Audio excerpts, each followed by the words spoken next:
à la ligne de force 7, qui est lutter contre le séjour irrégulier, qui va reprendre toute une série de mesures pour les sans-papiers, les migrants en transit et en matière de politique d'éloignement et de détention. C'est la plus costaud en termes de contenu évidemment, donc on a environ une demi-page de mesures si on met ça sur un format Word pour les autres lignes de force. Celle-ci, elle fait 3 pages non-stop de mesures. Elle se décline aussi en différents points que je vais aborder. Donc le premier point, c'est développer des trajets de retour proactifs. Celui-là, il est subdivisé en 2 morceaux. Donc le premier qui est via un coaching proactif et efficace vers le retour, donc des trajets de retour proactifs via un coaching efficace vers le retour. Et le deuxième, c'est via des projets pilotes comme une partie de réponse au séjour irrégulier. Alors ce qui est contenu là-dedans, c'est toute une série de mesures. Donc sur le coaching vers le retour, on va avoir l'information systématique sur le retour volontaire dès le début de toute procédure, que ce soit de séjour ou de protection, par l'OE, par fait d'asile, par un renforcement du rôle des avocats dans le cadre de l'information sur le retour. Coaching vers le retour aussi dès la délivrance d'un ordre de quitter le territoire. Ils veulent évaluer le rôle des organisations sociales et donc on peut s'attendre à ce que des ONG soient contactées pour essayer qu'elles jouent un rôle là-dedans. Et un renforcement du retour forcé. Ensuite, concernant les projets pilotes, ils veulent identifier et évaluer les initiatives qui sont déjà présentes en Belgique. Donc il y a des projets pilotes qui existent en Belgique. Les répertorier et alors éventuellement en fonction des modèles étrangers en développer de nouveaux. Et on parle de trouver une solution pour les inéloignables, donc pour toutes les personnes qui ne peuvent pas, indépendamment de leur volonté, quitter le territoire. Ça c'est un point quand même intéressant à souligner parce que c'est un des critères qu'on demande en régule, donc c'est plutôt positif. À souligner aussi parce que ça va être à peu près le seul point positif de cette partie. Point 2, la lutte contre la transmigration. Donc notamment via des projets pilotes, donc ils éventuellement mettre en place des projets pilotes pour les migrants en transit, mais c'est pas plus développé que ça. Donc il faudra voir comment les choses vont se mettre en place. Trouver une solution structurelle à la migration de transit dans le cadre du pacte européen. Donc à voir dans les points précédents. Fourniture d'informations correctes par les professionnels, inclure la transmigration dans la formation des fonctionnaires de police. Et alors il est aussi question, et là je cite la note textuellement, que les mesures prises lors de la précédente législature pour prévenir les nuisances dues à la transmigration, en collaboration avec le ministre de l'Intérieur et les entités fédérées, seront évaluées et adoptées si nécessaire. Donc ça veut dire qu'ils ne se positionnent pas vraiment sur ce qui a été mis en place par le gouvernement Michel concernant les migrants en transit.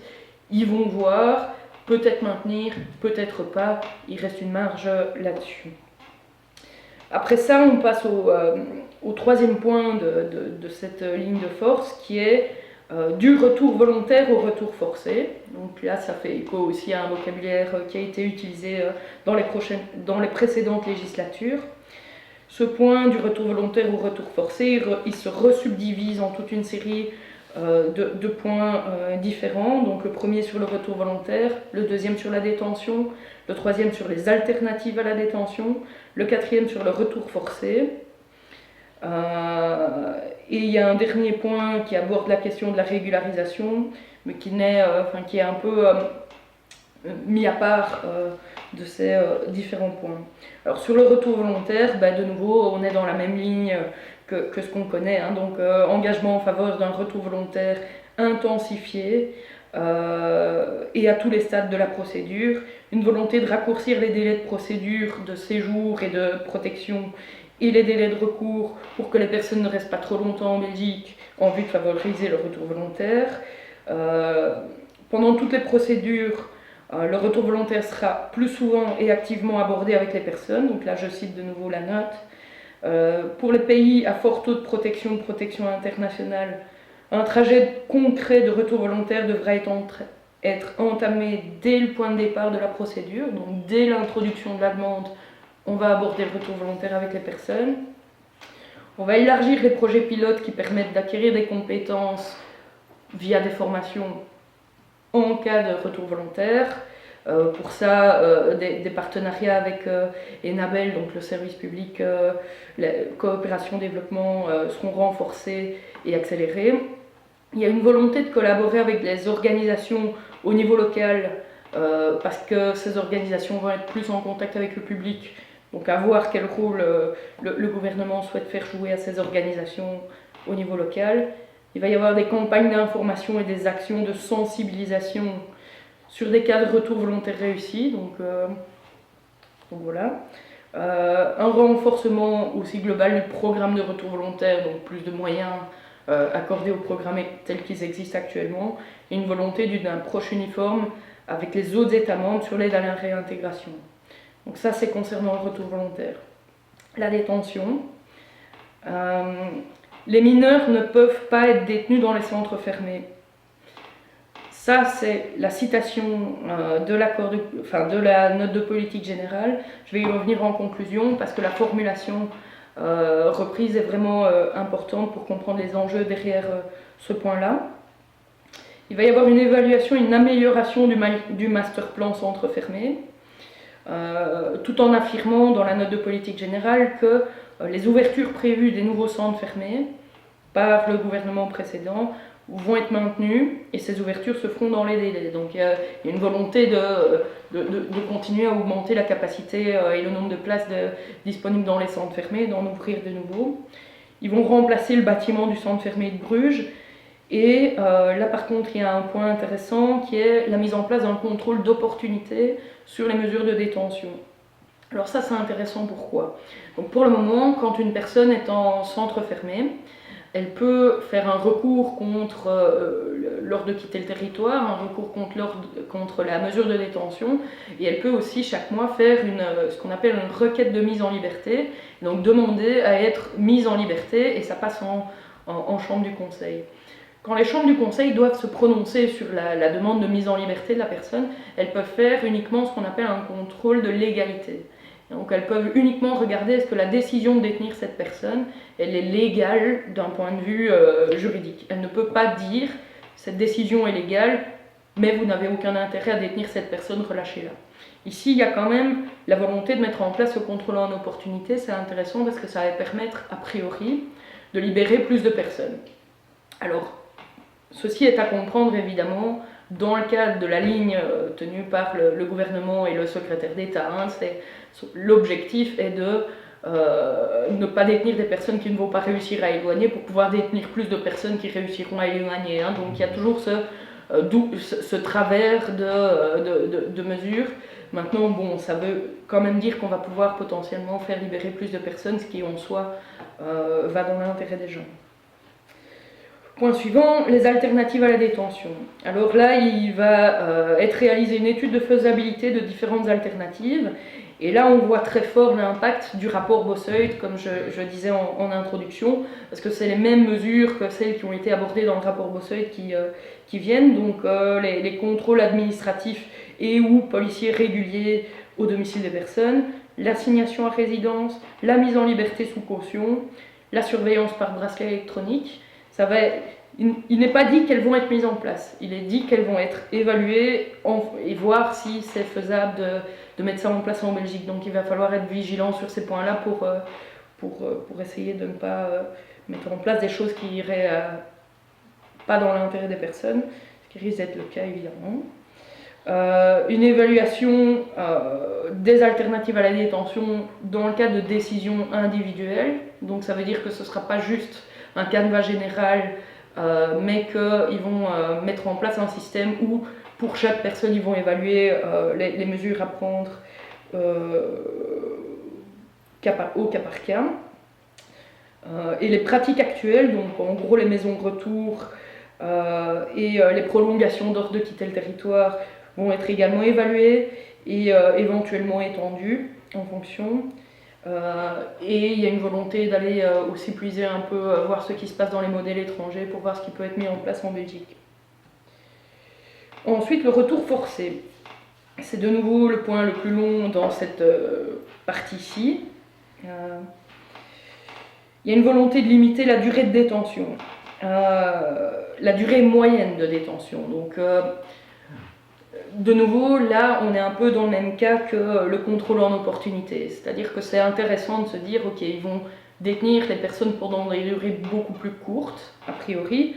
Maintenant, c'est de nouveau à comprendre dans la ligne qui est, en fait, il a été prouvé par toute une série de rapports que les longues durées de détention ne favorisent pas l'éloignement, et du coup, ils veulent rendre plus efficaces les personnes qui...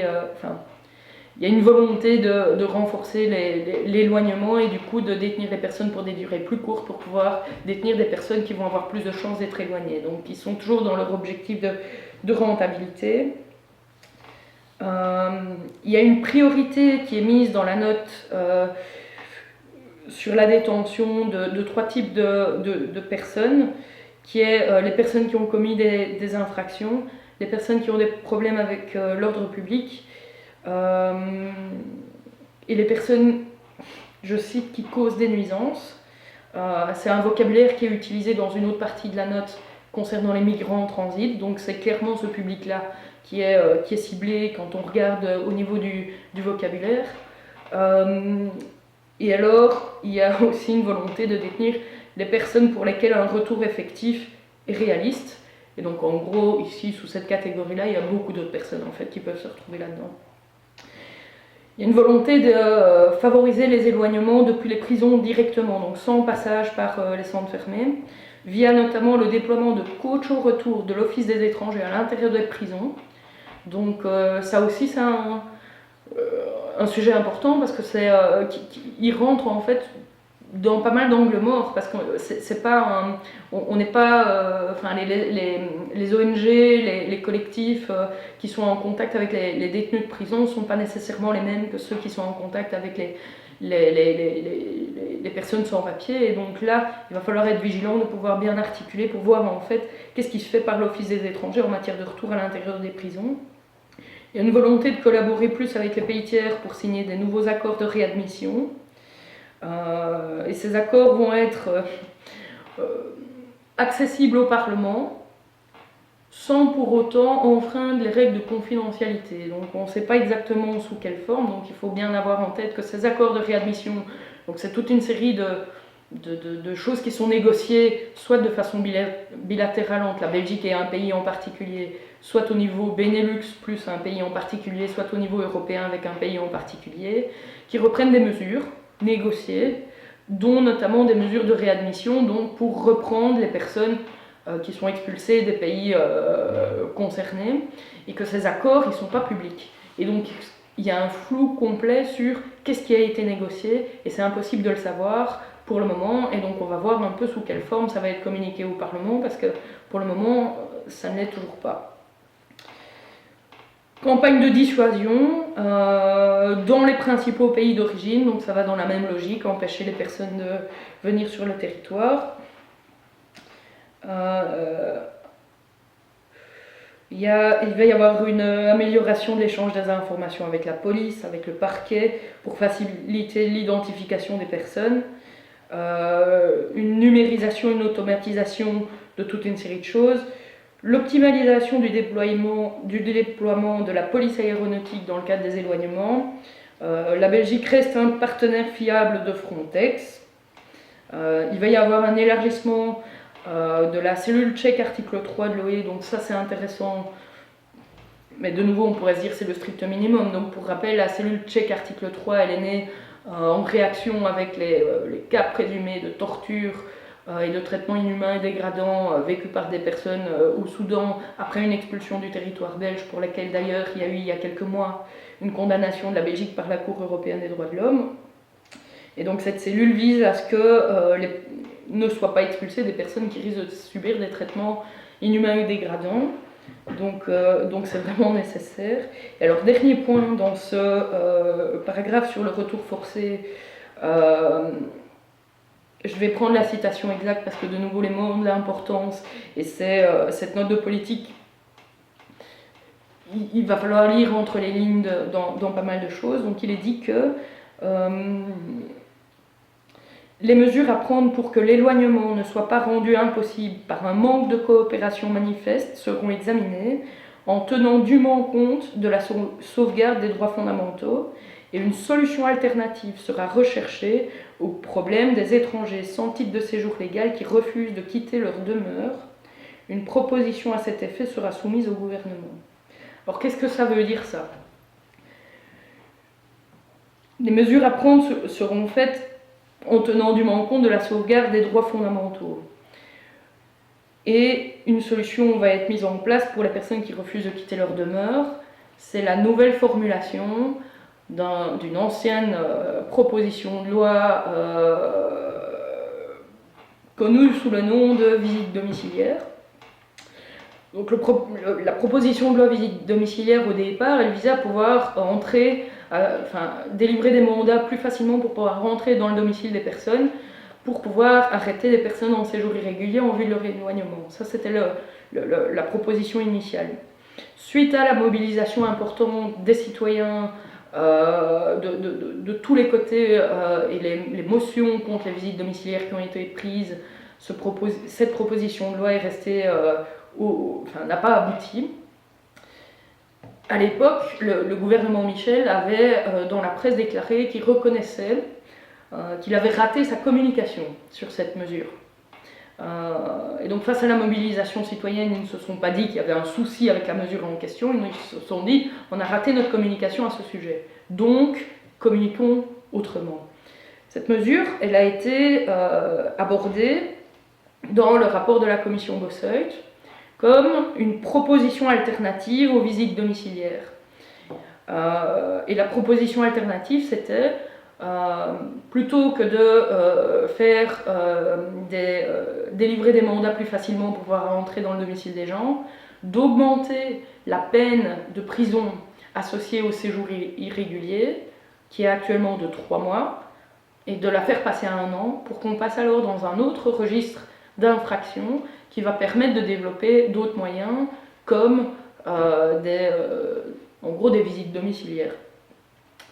Ça a été proposé par Bosseuil, ça ne se retrouve pas tel quel dans l'accord de gouvernement, alors que ça a été très probablement discuté.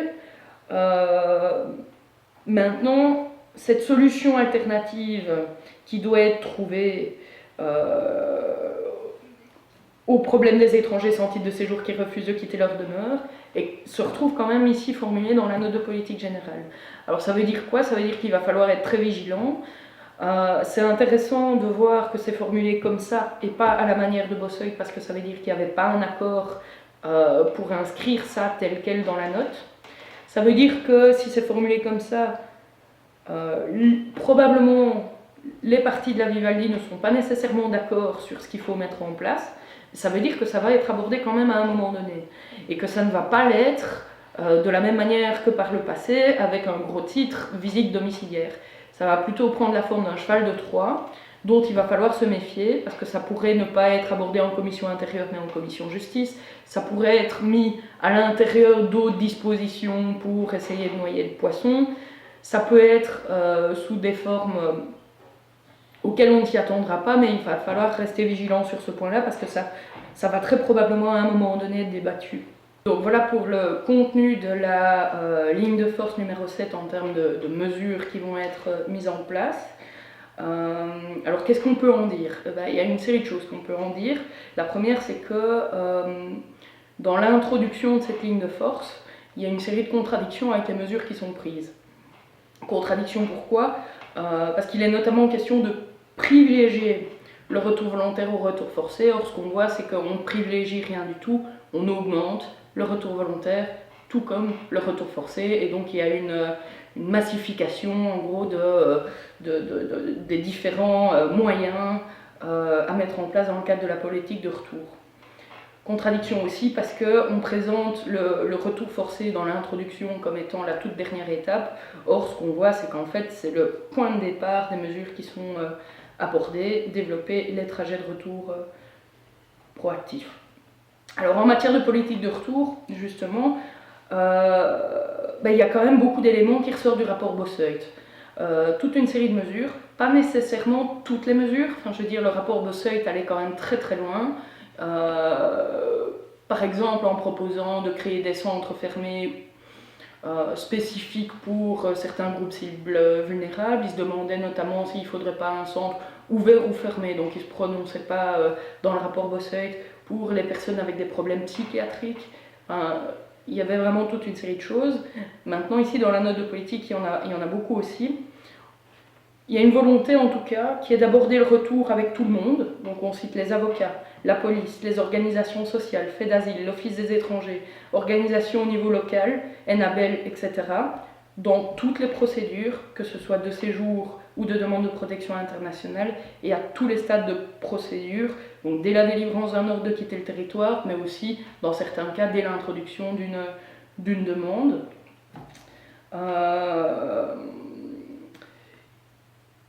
Il y a une série de mesures qui restent floues. Alors j'avais dit que je reviendrais sur la détention des mineurs et sur la formulation qui est mise dedans, donc il n'est pas dit que qu'une interdiction de principe de la détention des enfants va être inscrite dans la loi. Il n'est pas dit que la détention des enfants est interdite par principe, il est dit les familles avec enfants ne sont plus détenues. C'est ça qui est dit. Et donc en gros ce qu'on constate c'est que ici on est environ 4 mois après la sortie de cette note, et de ce qu'on entend, certains partenaires du gouvernement, enfin certains partis du gouvernement l'entendent comme une interdiction de principe, et donc que des mesures législatives pourraient être prises pour inscrire ça dans la loi de manière ferme, là où d'autres considèrent non, non, non, il s'agit uniquement d'une sorte de moratoire pendant le temps de la législature, et le gouvernement actuel ne détiendra plus de famille, tout en laissant le champ pour que tout nouveau gouvernement par la suite puisse recommencer à le faire. Ce flou il est intéressant parce qu'il met en avant une chose, c'est qu'au moment où la note de politique générale a été rédigée et au moment où l'accord de gouvernement a été rédigé, il reste des points qui ne sont pas tranchés entre les partis de la majorité. Ça veut dire que ça peut basculer dans un sens comme dans l'autre, ça veut dire aussi du coup qu'on a encore un rôle à jouer et des cartes à jouer là-dedans pour influencer la tournure que va prendre les choses. Alors il y a aussi une série de choses et de formulations comme les pratiques vont être évaluées, on va faire un répertoire on va se calquer sur les modèles étrangers. Et donc en gros, que veulent dire toutes ces formulations? Ça veut dire qu'ils ont décidé de travailler sur certains chantiers, mais qu'ils ne savent pas encore exactement quelle tournure va prendre les choses, ce qui veut dire de nouveau qu'on peut avoir un impact là-dessus, et qu'il va falloir être attentif pour pouvoir essayer d'influencer le débat quand il se produira. Alors sur les projets pilotes, par rapport aux sans-papiers, ces projets pilotes peuvent être vraiment intéressants. Donc quand on regarde le modèle, on pense souvent au modèle d'Utrecht, il amène un nombre vraiment important de solutions durables pour les personnes, et notamment de solutions de séjour. Alors comment ce modèle est mis en place? C'est vraiment le fait de se dire, quand une personne n'a pas de titre de séjour, on doit pouvoir envisager avec elle toutes les options, et reprendre en fait tout le fil de son histoire, tous les éléments qui sont contenus dedans, en vue de trouver une solution. La majorité des solutions qui sont trouvées dans le modèle d'Utrecht sont au niveau de l'octroi d'un titre de séjour, mais ce modèle-là, il est possible si l'État accepte de jouer le jeu et de prendre toutes les options en compte. Or ici, ce qu'on voit dans la note, et qui nous fait un peu peur, en tout cas au niveau du CIRE sur ce point-là, c'est que les projets pilotes, ils sont abordés à l'intérieur du point qui est développer des trajets de retour proactifs. Alors si d'emblée on considère les projets pilotes comme des trajectoires de retour, ça ne va pas marcher. Donc il va falloir voir comment ces choses vont se mettre en place, et de nouveau y être particulièrement vigilant pour ne pas que ce soit du coaching vers le retour déguisé sous d'autres mots.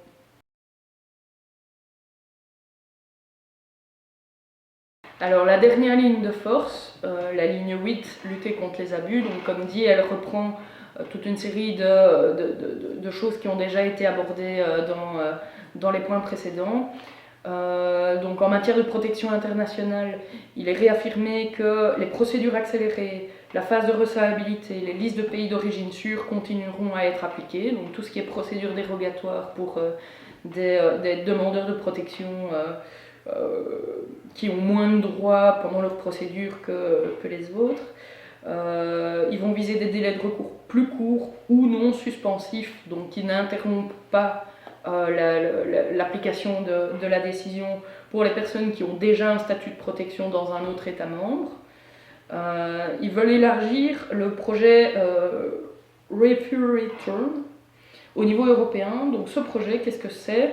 C'est un projet européen qui vise à ce que l'État puisse repérer quelles sont les personnes qui ont un statut de réfugié ou une protection un statut de réfugié et qui retournent dans leur pays d'origine à un moment donné pour quelque motif que ce soit. Et donc ce projet vise à pouvoir les répertorier une fois qu'ils franchissent la frontière à l'aéroport.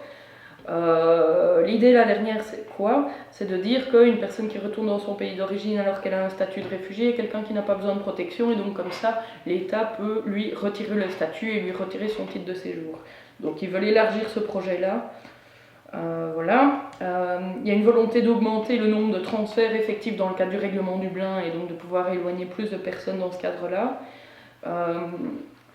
Il y a une volonté d'éviter que des enfants ne puissent introduire successivement des demandes de protection internationale en leur nom.